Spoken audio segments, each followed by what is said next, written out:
So, y'all saw they are on the tail of the last person in Boston who was responsible for that bombing.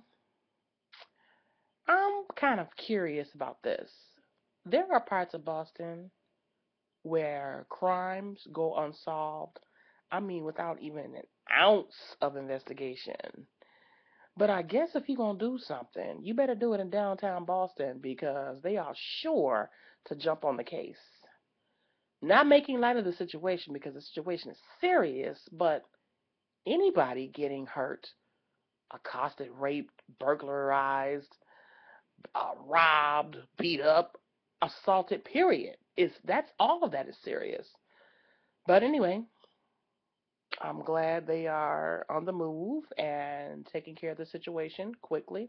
They shut the whole city of Boston down.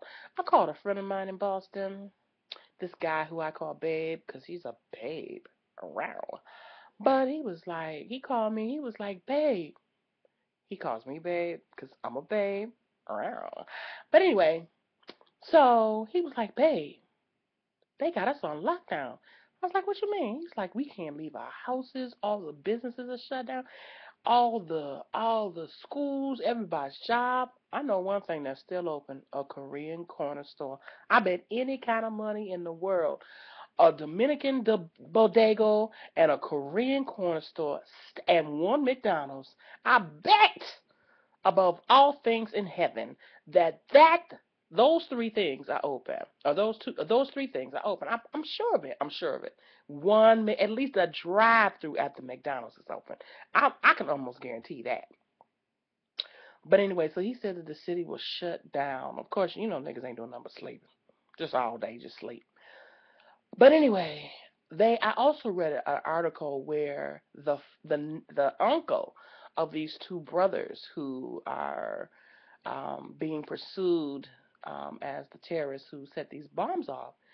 I read where the uncle said, listen, I hope they do get caught. They get what they deserve. If they die in the streets, that's what they deserve.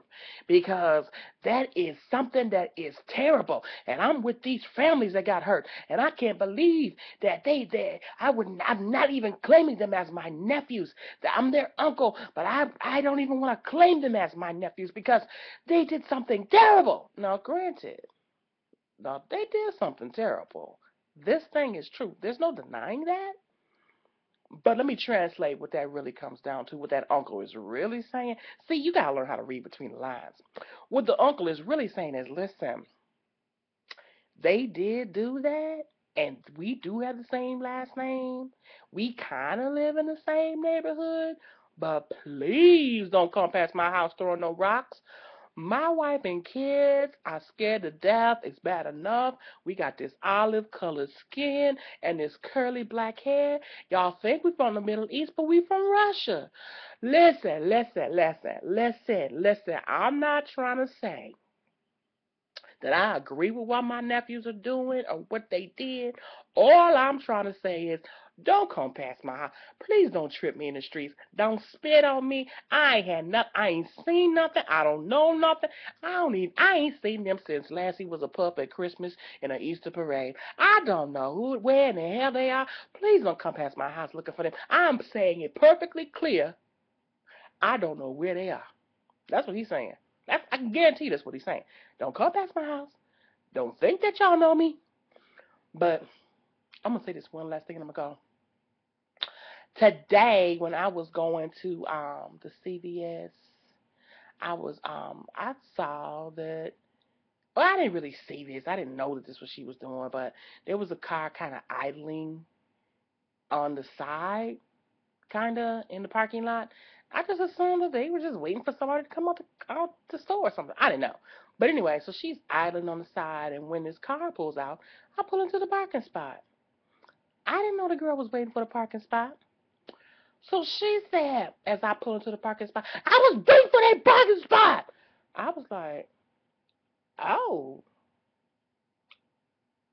okay. Because I'm like, okay, well, what you want me to do? You want me to pull out the parking spot? I was actually out of my car by this time. You want me to pull out? I'm like, okay. And so she said, you knew I was waiting for that parking spot. I said, no, I didn't. She said, well, you know what, you're a bitch. I said, yeah, but I'm a bitch with your parking spot. That's what I am. You can call me a bitch, baby. I've been called worse today, I'm sure. But guess what I am? A bitch with your parking spot.